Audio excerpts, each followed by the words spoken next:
Car రెంట్‌కి తీసుకుని సరదాగా బయటకు వెళ్ళాలనుకుంటున్నారా? అయితే వెంటనే ఈ నెంబర్‌కి కాల్ చేయండి.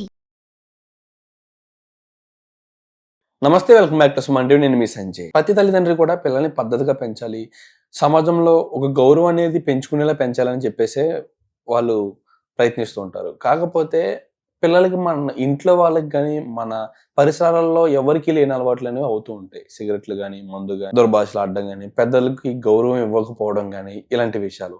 అసలు మనం ఎంత పద్ధతిగా పెంచినా వీళ్ళు ఎందుకు ఇలా తయారవుతున్నారు అని అనిపిస్తుంటది మనకి. అసలు ఎక్కడ ప్రాబ్లం క్రియేట్ అవుతుంది, అసలు ఎక్కడ తప్పు జరుగుతుంది, అసలు వీళ్ళు ఇలా తయారవకుండా ఉండాలంటే ఏం చేయాలి? ఇలాంటి ప్రశ్నలన్నిటికీ పరిష్కారం చెప్పడానికి మన ముందున్నారు మైండ్ఫుల్నెస్ మరియు హ్యాపీనెస్ కోచ్ డాక్టర్ అనూహ్య గారు. మరి మ్యామ్తో మాట్లాడి వీటికి సొల్యూషన్ ఏంటో తెలుసుకుందాం. నమస్తే మ్యామ్. నమస్తే. మ్యామ్, చూశారు కదా, పిల్లల్ని ఎంతో పద్ధతిగా పెంచాలి, వాళ్ళని ఎంతో ఉన్నత స్థాయికి తీసుకెళ్లాలని 10 తల్లిదండ్రులు అనుకుంటారు. అవును. అండ్ వాళ్ళకి మంచి చిన్నప్పటి నుంచి మంచి పనులు చెప్పి, మంచి మాటలు చెప్పి పెంచుతూ ఉంటారు. కానీ వాళ్ళు చూసుకుంటే రకరకాల అలవాట్లు అనేవి చేసుకుంటూ ఉంటారు. అసలు ఇంటిలో ఎవరికి ఉండవు, తల్లిదండ్రులకు ఉండవు, అత్తమామలకు ఉండవు, లేకపోతే బాబాయ్కి, పిన్నికి, నాన్నకి, తాతయ్యకి, ఇలా ఇంట్లో ఎవరికి లేని అలవాట్లు అనేవి వాళ్ళకి అవుతూ ఉంటాయి. అసలు ఎలా వచ్చింది వీడికి అలవాటు అన్న పరిస్థితులు క్రియేట్ అవుతూ ఉంటాయి. అసలు వీళ్ళు ఎలా, తల్లిదండ్రులు ఎంత మంచి చెప్తున్నా పిల్లలు ఎందుకు ఇలా తయారవుతున్నారు అంటారు? అసలు ఎక్కడ ఫాల్ట్ జరుగుతుంది అంటారు? అసలు ఇట్లా జరగడానికి కారణం ఏంటి అంటే పియర్ ప్రెషర్. పియర్ ప్రెషర్ అంటే ఏంటి అంటే అంటే వాళ్ళ తోటి స్నేహితులు, పియర్ అంటే తోటి విద్యార్థులు కానీ స్నేహితులు కానీ అన్నమాట.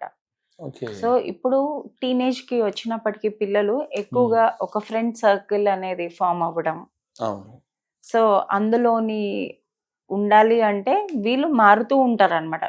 ఉదాహరణకి ఒక పిల్లవాడికి నచ్చిన ఒక ఫ్రెండ్స్ సర్కిల్ ఉంది, ఆ పిల్లవాడు ఆ గ్రూప్ లో చేరాలనుకున్నాడు. అప్పుడు ఆ పిల్లవాడు ఏం చేస్తూ ఉంటాడు, ఎట్లా నేను ఏం చేస్తే నన్ను ఆ గ్రూప్ లో చేర్చుకుంటారో అని ఆలోచిస్తూ ఉంటాడు. లేదా ఆ గ్రూప్ లో చేరినాక ఆ గ్రూప్ లోనే సర్వైవ్ అవ్వడానికి, ఆ గ్రూప్ లోనే చేరి ఉండటానికి చేస్తూ ఉంటాడు అనమాట. సో మెయిన్ గా ఇట్లా తయారవడానికి 2 కారణాలు ఉంటాయి. ఒకటి గుర్తింపు. Exactly ma'am. నిజంగా మన చుట్టూ ఉన్న ఫ్రెండ్స్ అందరూ మనం పొగడాలని చెప్పేసి వాళ్ళకి నచ్చేలా ఏదైనా పని చేయడానికి ప్రయత్నిస్తుంటాం మనం. లేదా ఇంకొకటి ఏంటి అంటే ఒంటరిగా ఎక్కడ ఉండిపోతానేమో అని భయం, నాతో ఎవరు ఫ్రెండ్స్ అవ్వరేమో అని. కాబట్టి వాళ్ళ అలవాట్లని అది వాళ్ళకి నచ్చిన స్నేహ బృందంలో కలిసి తిరగడానికని చేంజ్ చేసుకుంటూ ఉంటారు. ఇట్లాంటి పియర్ ప్రెషర్ లోని ఉండటం వల్ల పిల్లల్లోని ఎలాంటి చేంజెస్ వస్తాయి అనేది మనం ముందు తెలుసుకుందాం.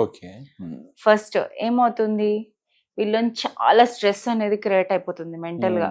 ఎప్పుడు చూసినా అలసిపోయి ఉన్నట్టు ఉంటారు అనమాట, మెంటల్లీ ఎగ్జాస్టెడ్ ఉంటారు ఫిజికల్ గా కన్నాను.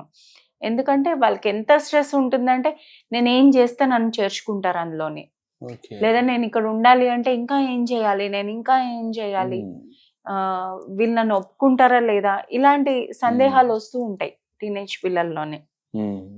ఇంకా సెకండ్, ఇట్లాంటివి హానికారక ప్రవర్తన అంటే ఈ కూల్ గా ఉండడం అన్న దీంట్లోని వాళ్ళు డ్రగ్స్ యూజ్ అవ్వటం కానీ, లేదా ఈవెన్ డ్రింకింగ్ అని కానీ, సిగరెట్ స్మోకింగ్ అని కానీ, ఏదైనా సరే నన్ను కూల్ గా అనుకుంటారేమో అని చెప్పి అవన్నీ ట్రై చేస్తూ ఉంటారు అనమాట.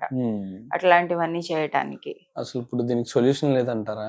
అంటే మనం అనుకుంటాం మన పిల్లవాడు మంచివాడు అవ్వాలి, అండ్ సమాజంలో ఉన్న వాళ్ళకన్నా ఈజ్ బెటర్ దెన్ ఎవ్రీవన్ అని చెప్పేసి మనం అనుకుంటాం. అందరికన్నా మంచిగా ఉండాలి, అందరికన్నా బెటర్ గా ఉండాలి. కానీ మనం ఎంత మంచి నేర్పి పంపించినా బయటకు వెళ్ళిన తర్వాత వాళ్ళని వీళ్ళని చూసి అవే అలవాట్లు నేర్చుకుంటున్నాడు, వాళ్ళలో కలవడానికి ట్రై చేస్తున్నాడు. అంతే తప్పితే కొంచెం యూనిక్ గా ఉన్నాక ఎవరో ప్రయత్నించట్లా. దీనికి సొల్యూషన్ ఏంటంటారు? మరి ఎలా ఉన్నది? సొల్యూషన్ ఖచ్చితంగా ఉంది. ఫస్ట్ ఏంటంటే ఇంట్లో ఉన్న తల్లిదండ్రులు, టీచర్స్ కూడాను ఇద్దరు కూడా రోల్ ప్లే చేస్తారు. ఎలాంటి రోల్, వాళ్ళు కనుక మార్పు రావాలి అంటే మనం వాళ్ళకి ఒక స్పేస్ అనేది క్రియేట్ చేయాలి. ఎలాంటి స్పేస్, వాళ్ళు ఫ్రీగా ఏం ఫీల్ అవుతున్నారో మనతోని షేర్ చేసుకునేటంత ఓపెన్నెస్ ఇవ్వాలి మనం. ఆ సేఫ్ ఎన్విరాన్మెంట్ అనేది క్రియేట్ చేయాలి.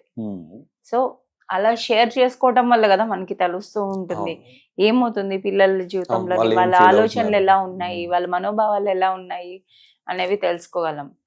సెకండ్ ఏంటి అంటే ఓపెన్ కమ్యూనికేషన్ ఉండాలి. తల్లిదండ్రులు చాలా ప్రేమగా కూర్చొని ఇది తప్పు ఇది రైట్ ప్రేమతో ఓపికగా వాళ్ళకి పిల్లడికి నచ్చి చెప్పడం కానీ. ఓకే.